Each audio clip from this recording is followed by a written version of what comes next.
రాష్ట్ర వ్యాప్తంగా పవన్ కళ్యాణ్ చేసిన కామెంట్స్ హాట్ టాపిక్గా మారినాయి. ఎక్కడ చూసినా ఇదే చర్చ.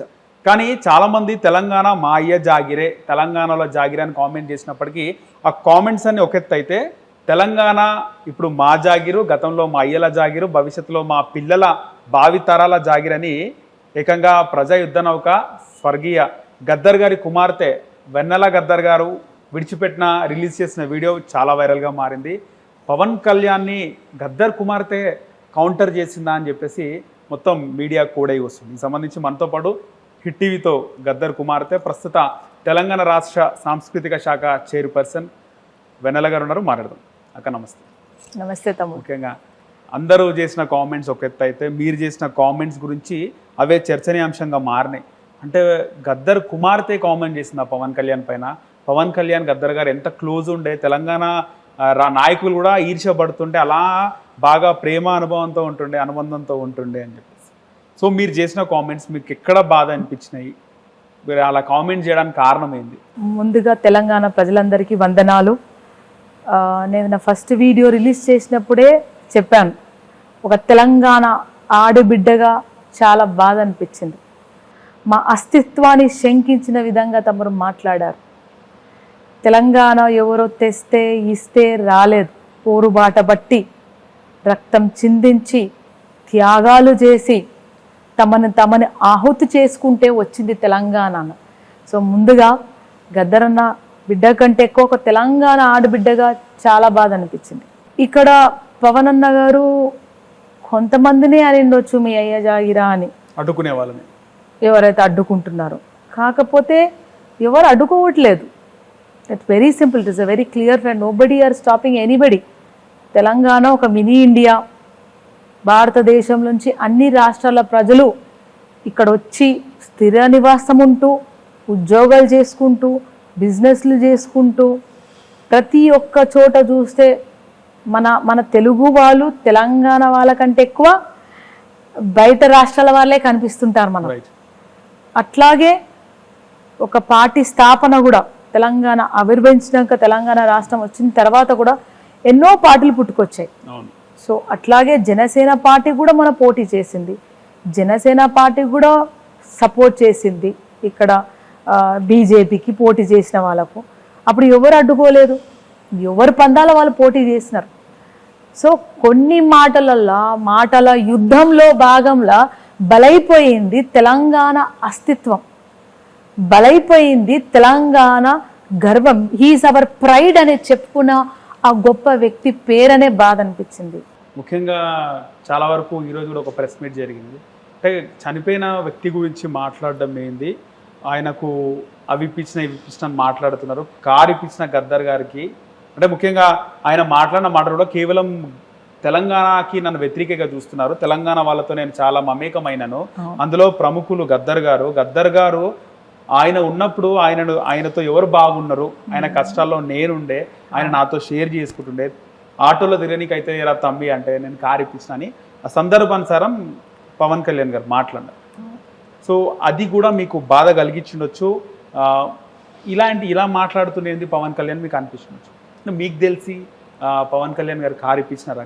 అయితే మీరు చెప్పినట్టే పవన్ కళ్యాణ్ గారు బాధపడి, అరే తెలంగాణ బిడ్డనే నేను కూడా, ఓకే రైట్, నేను కూడా ఆంధ్రలో పుట్టినా కానీ నేను తెలంగాణలో పెరిగినా, ఇక్కడ యాక్టింగ్ చేసిన ఎంతోమంది తెలంగాణ కవులకు, కళాకారులకు, మేధావులకు చేరదీసిన, నేను వాళ్ళకి సహాయం చేసిన, తెలంగాణ ఉద్యమంలో నా వంతు పాత్ర పోషించిన అని ఆ భావోద్వేగాలతో చెప్పే తరుణంలో గద్దర్ అనే గొప్ప నాయకుడికి కూడా ఎవ్వరు పట్టించుకొని నాయకుడు కూడా నేను పట్టించుకున్నా అనేది సెన్సిటివ్ ఇష్యూ.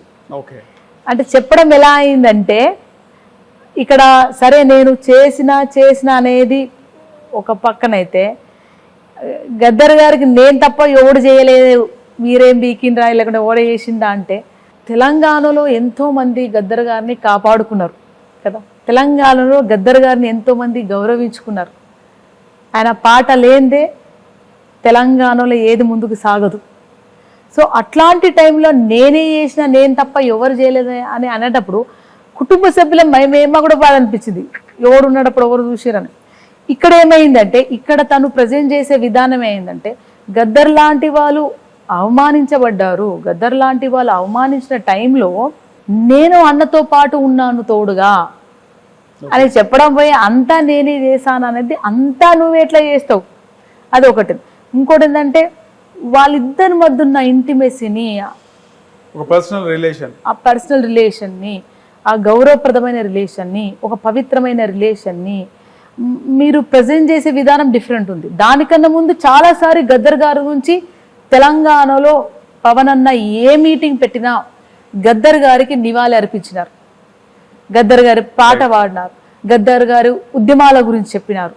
అప్పుడు ఎవరు ఇంత వ్యతిరేకించలేదు. ఆంధ్రాలో పోయినప్పుడు కూడా గద్దర్ అన్న తెలంగాణ వాదిగా, తెలంగాణ వాడే కాకుండా ఎంటైర్ భారతదేశం పీడిత తాడిత ప్రజల నాయకుడు, కళానాయకుడు.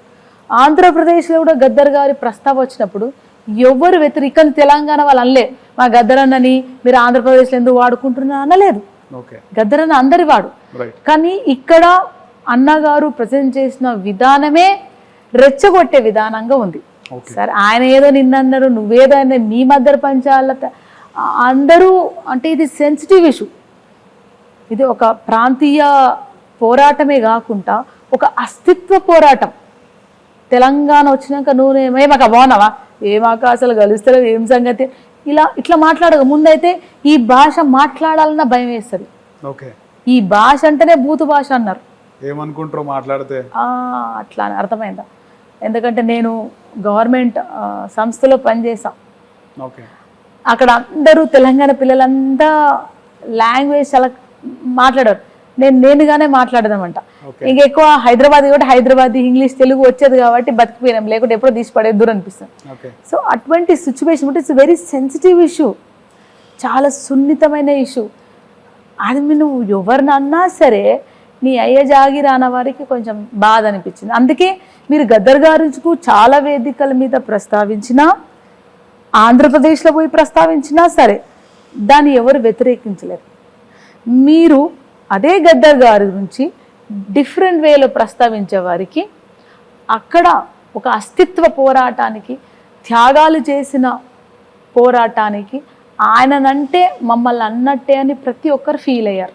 సో ముఖ్యంగా గద్దర్ గారిని ఎప్పటి నుంచో చూస్తున్నాము. అంటే చాలాసార్లు కొన్ని సంవత్సరాల తెలంగాణ రాకముందు చూసినా కూడా ఆయన ఎంబడి ఒక గన్ మ్యాన్ వెహికల్ అనేది మేము చూస్తూ ఉంటాం. అప్పటికీ పవన్ కళ్యాణ్ గారు గద్దర్ గారికి పరిచయమా వచ్చిండా లేదా తెలియదు. మీకు తెలిసి ఎప్పటి నుంచి పవన్ కళ్యాణ్ గద్దర్ గారి దగ్గరికి రావడం, మాట్లాడడం ఇవన్నీ చూస్తున్నారు? నాకు తెలిసి తెలంగాణ ఉద్యమం ముందు నుంచే నాన్నగారు పవన్ గారిని కలిసారని మేము విన్నాము.